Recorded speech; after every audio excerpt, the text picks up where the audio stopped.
Hey, fifth graders, welcome back to day 2 this week of dealing with fractions and working on making equivalent fractions and working on adding and subtracting fractions that don't have the same denominators. So we're going to take a look at that in this video. All right, so here's that same picture again of the awesome fridge magnets, but this time they're just sitting on top of my table for ease of photographing.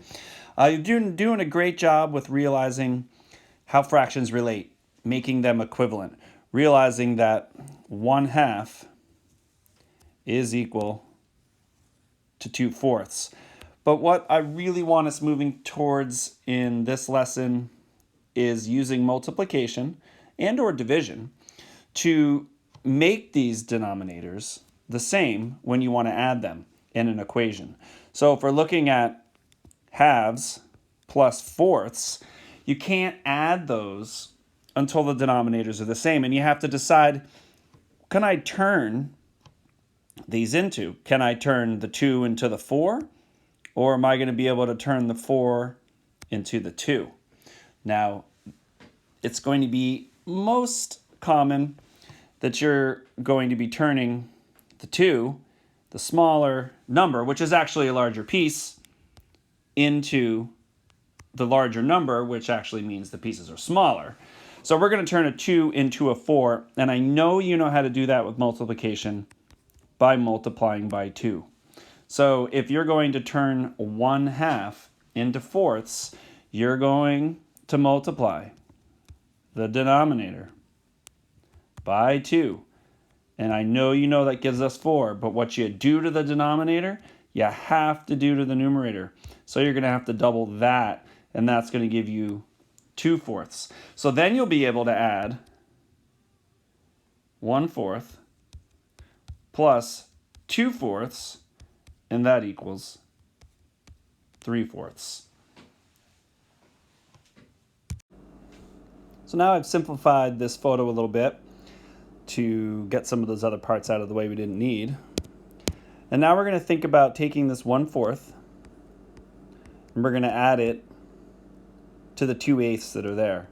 Now visually, I have an idea that you can tell that those 2/8 are the same size as 1/4.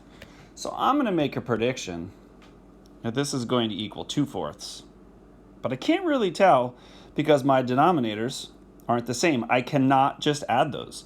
So I'm going to turn these denominators into the same number. And luckily, I only have to change 1. So what I do is I bring the equation straight down. And I know that I can make 8 out of 4. So I'm only going to change one of these. So to turn this 4 into an 8, I ask myself, what do I have to do mathematically? Well, I know that that's doubling it times 2. And what I do to the bottom, or the denominator, I do to the top, or the numerator. So if I multiplied by 2 before, I multiply by 2 now, and that's 2/8. Visually, I know you know that's the same right here, but mathematically that's how it works. And if I now add these, I get 2/8 plus 2/8 equals 4/8. Now, in the beginning, I was thinking that it was going to equal 2/4, but I came out with 4/8. Did I do something wrong? All right, so now we've got a nice clean page here where I'm going to be asking 2/4. Is that the same as 4/8? And a lot of you are looking at the relationship between the numerator and the denominator. I know that 2 is half of 4. I know that 4 is half of 8. So I think those are going to be equal. But let's go with the math we've been doing.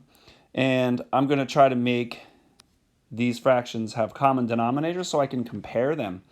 So I know that I can make 8 from 4. So again, I don't need to change both of them. That can stay 4/8. If I'm going to turn that into 8, mathematically I've got to multiply it by 2. So you know I got to do it to the numerator as well. And 2 times 2 is in fact 4/8. So boom, that is true. I'm also noticing that all of these fractions have a numerator that's half of the denominator. So that's going to tell me that all of these fractions can actually equal 1/2. Okay, so now we've got a nice clean page here, and we've got our three fractions we've been thinking about. Logically, it makes sense because the numerators are half of the denominators. But we've been using multiplication to turn denominators into the same number, so we can still think that way. We know that we can double the 2 to make 4. If we double the 2, we would double the 1. I also know that we can do this. Now, it's not doubling anymore. I should put these in here. You don't have to just double. It's a fun way to start. But I know that 2 times 4 is 8, so I'm going to then do the same math operation, and I've got 4/8. So these fractions logically make sense, and they mathematically make sense. Now, I was using multiplication. I'm going to challenge you to think about how you might be able to use division. So now if we're going to think about this, not with multiplication, but with division, I'm going to be having to go the opposite way. Can I turn the 4 into a 2? I sure can. I can divide it by 2. 4 divided by 2 is 2. What I do to the denominator, I'm going to do the same to the numerator, even if it's division. If I divide 2 by 2, well, that's 1. Well, that sure worked out. So now I'm going to look here. Can I turn 8 into 2? Well, I sure can. 8 divided by 4 is 2, because I know that 2 times 4 is 8. You can also do the same to the numerator. If you're doing the same to the numerator and the denominator, then you have equivalent fractions. So those are, in fact, equal using division. So logically, they make sense. Mathematically, using multiplication, and mathematically using division, we've proved that it all works. All right, so now on to your tasks for today. Using the information that we've been talking about in this video and previous ones, on the doc that this video is attached to, there is a number 1, and I want you to complete that on the doc. It's making equivalent fractions. Then for number 2, you're going to see that there are some adding of fractions, and those fractions are not going to have the same denominator. So we're going to call that adding with unlike. You could say uncommon, I guess, but that just sounds like they're weird.